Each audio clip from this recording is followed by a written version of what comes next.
All right, glad to have you back now. President Bola Tinubu stated that it is time for Africa to prosper and put an end to how stronger countries pilfer resources from the continent. President Tinubu made these remarks during this first speech at the 78th United Nations General Assembly in New York. The President also called for collaboration in rebuilding trust and reigniting global solidarity so as to accelerate action on the 2030 agenda and its sustainable development goals, which was aimed at promoting peace, prosperity, progress, and sustainability for all. He further charges UN member states to demonstrate their commitment through their actions in order to combat terror financing, economic sabotage, and smuggling in the developing world. For more insight into the president's speech, I'm being joined by Mr. Bola Tinubu. He's a friend of the house, a public affairs analyst. Thank you so much. It's good to see you this afternoon. Yeah, nice to be here.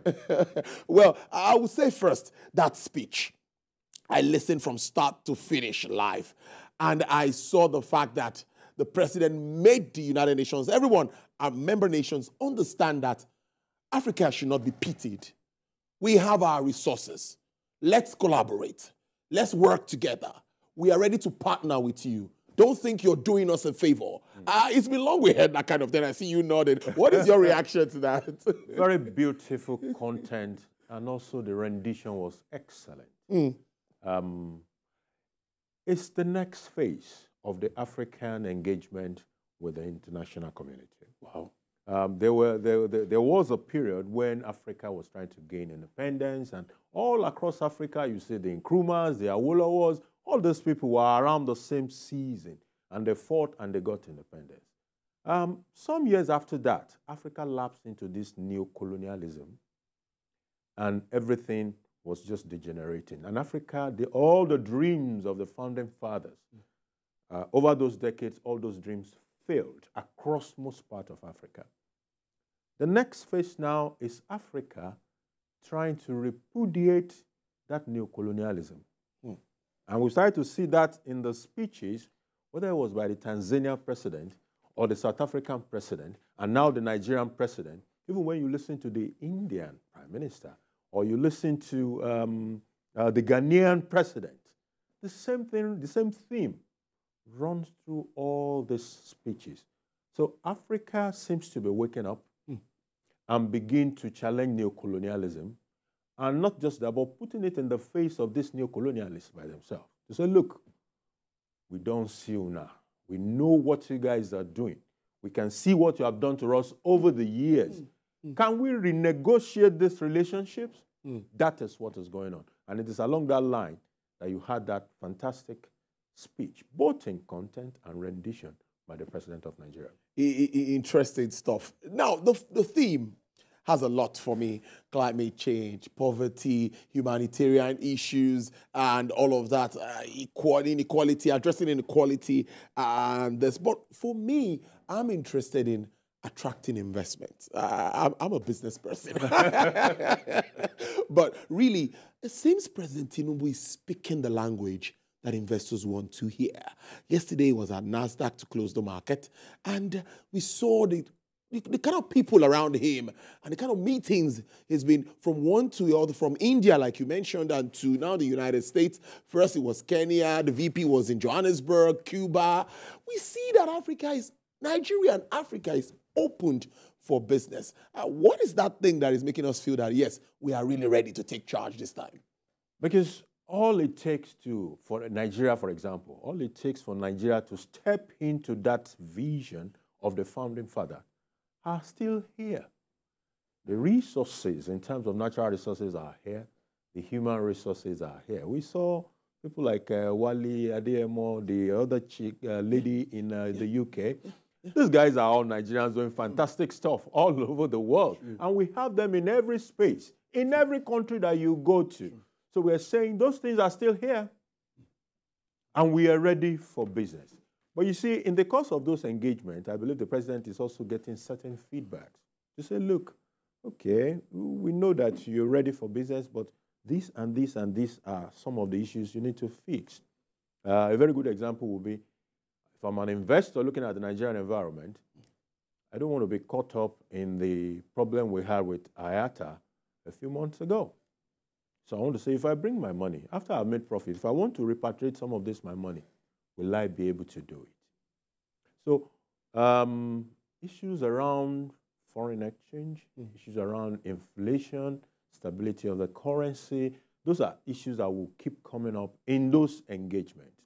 And what that says to us is that while we're inviting all these people, we must fix that problem also from our own end. Because that is the only way they would want to come in, because they are sure of... I know that issue of FX is something that really, really needs to be tackled head on. And I think encouraging local production and all of that is part of what government needs to take very seriously. He also said Africa's development should be a priority for member nations, because everybody must understand that, yes, Africa must develop. But let's talk about creating jobs now, because, you know, the government is looking at creating more jobs, looking at more segments. Solid minerals is where everyone is talking about now. We see state governments already shutting the doors. Illegal mining is a no-no and all of that. Let's stay with that and see how we can. How do you think we can tap from foreign nations, of course, taking advantage of our own resources that God has given us? How can we tap well and enjoy the benefits of this? First, we must begin to review all those relationships that we have. If you remember President Trump, when he became president, some of the things he did was to review certain bilateral relationships that he had, including China. Certain... Yes. So for Africa, if you take some of the agreement we have today, and you review the benefits to us vis-a-vis the benefit to those external parties, you will be embarrassed by most of what you will find. So we need to begin to look at that nexus, a situation in which foreign products are readily made available in our markets, but our own product cannot go across to their countries because there is also a politics of exports. Every country that is producing is looking for markets to put what it has produced. And it is also in their interest that you don't produce so that you continue to buy from them. How we negotiate that is something that we must begin to discuss with the international community. Geopolitics focuses on self-interest. So if you take a bilateral relationship with, say, UK thinks first about UK before it thinks about you as Nigeria. And it is whatever serves the national interest of the United Kingdom that will be priority to whatever you may want to think. So it is important for us to understand those innuendos, if you want to call it, and review our relationship with these parties. Let it be clear, even in those engagements, that we are not looking for aid. We're looking for partners, and that we have all it takes to be partners. Imagine a Niger, which is a uranium producer, they don't have power. Meanwhile, nuclear power is what is about 70% of France's electricity, which rides on uranium. Uranium is one of those. So the people that produces the uranium, they don't even have the power. And another country is using that to generate power. All those issues we must be... See the way DRC has been kept in perpetual poverty and instability without anybody even paying attention to how did we even get to this junction in DRC. I once wanted to do a project in DRC and I had to go and study. I think DRC is probably, in terms of natural resources and blessings from God, I don't think there's any country that matches DRC in the world, in Africa. Whether it is the forest or the water or the things under the ground, name it. But where is DRC? It's nowhere to be found. And the people who made DRC that way will love to keep it that same way. When I read about Chad some years ago, you know, the history and the instability, and now it became what it became, I was almost forced to conclude that maybe Boko Haram was actually not some spontaneous thing that appeared because there was poverty. It appears to have been a creation, a deliberate creation, you know. So Africa needs to begin to pay attention. We're in Africa where people are inadvertently substituting a colonial power with another colonial power without even paying attention to what is going on. Who told you that when this colonial power leaves and the other colonial power comes, that is what will serve your interest? How about you stepping into that space rather than relying on this power or that power to make things happen for you? Those questions will remain on the table in this next phase of Africa's seek, for liberty. Following COVID and all that we've seen, humanitarian issues, high inflation around the world, we see what's even happening with our Naira. So humanitarian issues have remained very important. But addressing it is what, for me, is what I want to ask you. How do you think we can, international donors and all of that, and how can we adequately be sure that these monies are always where they should be, channeled to where they should get to? Because you hear World Bank is supporting the poverty alleviation program with so amount, and at the end of the day, you're hearing some, so I'm thinking of how this kind of gatherings can help make this more seamless, make governments be able to address those vulnerable ones directly. We need to be more serious about issues of data. When we started talking about palliative in the wake of the subsidy removal, we were told that the federal government has a database and it has been sharing, it has been using that platform to distribute, intervention provisions over some years. But the question that everybody kept asking was, how reliable is this database? If I am in charge of a database and questions are being raised about the validity of what I have there, I will simply subject that database to an independent review. What does it take for that ministry then, when all this discussion was going on, to say, look, this is my database, call this agency, a private, independent, I prefer a private sector organization, independent, to come and review it. You have names of people, you have where they are, where they live. It can be reviewed and validated. We can purge the data of inappropriate inclusions and make it relevant. But what did we do? Of course, because of maybe the unwillingness to subject this thing to validation, eventually that database was discarded. The recent intervention was sent directly to the states. Meanwhile, the states are much worse than the center. I'm so worried about how I doubt if anybody will get, people who should really benefit, will they benefit when you send money to states with no database of who to share the money to? So database is a critical part that will make our efficiency in humanitarian affairs to hit the point and to begin to make sense. As it is today, a lot of intervention don't get to where it's supposed to go. Yeah, totally. I agree with that. Now, when government gets deals like for the Indian thing, I think it was about 14 billion. Yes, US dollars. But when agreements like this or deals like this are reached on, we still have to follow up. Of course, those are the level of what I would call memorandum of understanding. So let's take it up from there. What next should we be doing? What should the Minister of Trade and Investment start to think about? What sort of ease of doing business initiative should we start to institute so that we make sure that we actually, I know you've mentioned one earlier, the Forex thing, which is very important. But what sort of conversation do you think we'll be having following all of these meetings that the president is attending? We need to pay close attention to the issues that are those investors concerned. True. Issues around multiple taxation deserves our attention. I'm glad that the president is already looking at that. There is this committee. Yes, that way this committee. We're already looking at that. That is very, very important. We're looking at issues around the regulatory environment, where regulations will inhibit things. We need to look closely at those regulations that will inhibit. And where the environment is too loose and we need some element of regulation in it, we need to also fix those kind of situations.